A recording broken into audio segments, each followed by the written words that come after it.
Bonsoir, bienvenue à Découverte. Ce soir, nous allons parler des commotions cérébrales. Nous allons nous parler plus précisément de qu'est-ce qu'une commotion cérébrale, les signes et les symptômes de celle-ci, les effets à long terme et comment bien se rétablir d'une commotion cérébrale. Alors premièrement, qu'est-ce qu'une commotion cérébrale?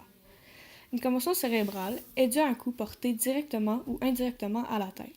Un coup direct porté à la tête est par exemple lorsqu'un adversaire ou un objet heurte à la tête à haute vitesse. Un coup indirect à la tête est lorsque la tête subit un choc sans avoir été touchée. En d'autres mots, nous pouvons appeler cela un coup contre coup. Donc, lorsque la tête subit un de ces deux chocs, le cerveau va subir un ébranlement dans la boîte crânienne. Par contre, le cerveau aura une certaine protection puisqu'un liquide, appelé le céphalorachidien, entoure celui-ci et le protège de ses mouvements vers l'avant et vers l'arrière qui sont faits à répétition. Par la suite, après que le cerveau ait subi de multiples impacts sur la boîte crânienne, celui-ci aura alors des contusions. Lorsqu'il y a plusieurs contusions sur le cerveau, certains neurones, la cellule la plus présente dans le cerveau, seront affectés et ainsi être déréglés. Chaque neurone envoie un signal chimique et électrique au reste du corps par le biais d'axones, la continuité de chacune de ces neurones. Ensuite, les axones vont se détacher des neurones et ainsi les signaux chimiques et électriques ne vont plus être transmis au reste du corps.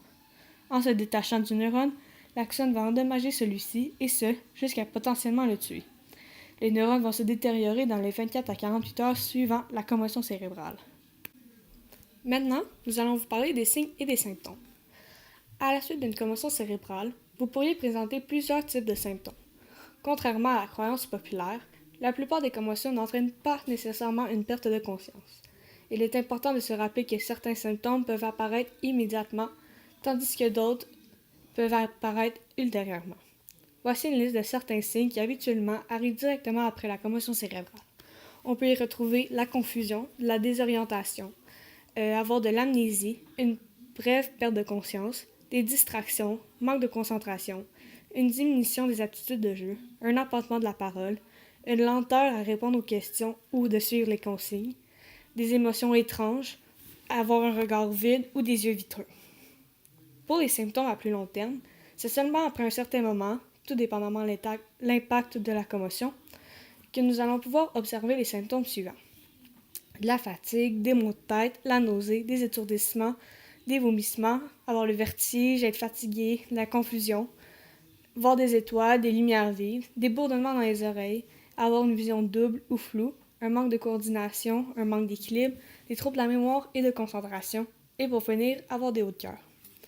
Les symptômes peuvent varier d'une personne à l'autre, mais il existe certaines combinaisons classiques des symptômes. Certaines peuvent être subtiles et ne pas être remarquées par la victime, les collègues, la famille et les amis de cette personne. Maintenant, nous allons vous parler des effets à long terme qu'une commotion cérébrale peut avoir sur le corps humain. Lors de la commotion cérébrale, les influx nerveux, les signaux envoyés au corps, aussi appelés la matière blanche, sont directement touchés. Suite à une récente recherche, il a été prouvé que les dommages causés à cette matière blanche s'accentuent avec l'âge.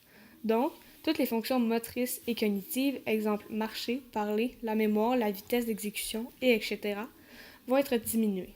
De plus, il a été prouvé que lorsque cette matière blanche est endommagée, le cerveau vieillit plus rapidement. De plus, en faisant cette découverte, il va être plus facile de freiner ou même d'inverser ce processus de dégénérescence. Et pour finir, nous allons vous parler de comment bien se rétablir d'une commotion cérébrale. Comme la plupart des blessures, la commotion cérébrale a besoin de repos et de tranquillité pour bien guérir. Autant un repos physique que mental est requis pour un rétablissement complet jusqu'à la disparition des symptômes. Afin de favoriser une meilleure réadaptation, il est préférable d'éviter tous les écrans, comme la télévision, les jeux vidéo ou les téléphones intelligents, les activités demandant de la concentration telles que les devoirs, les études ou encore la lecture, et les endroits brillants et ou excessivement éclairés. Dans des cas où les symptômes ne disparaissent pas et que ceux-ci s'aggravent, comme des vomissements persistants, une somnolence excessive, la difficulté à voir, entendre, parler ou marcher, il est important de se rendre à l'hôpital et d'obtenir un traitement adéquat pour l'importance de la commotion cérébrale. Pour finir, la commotion cérébrale est causée par un impact direct ou indirect à la tête. Certains neurones ne vont plus envoyer de signaux chimiques ou électriques au reste du corps. C'est pour cela que nous observons tous ces symptômes. Soyez prudents avec ce type de blessure, car les effets à long terme peuvent être dévastateurs. Mais une question reste toujours en suspens. Quoi faire pour enrayer les commotions cérébrales des sports?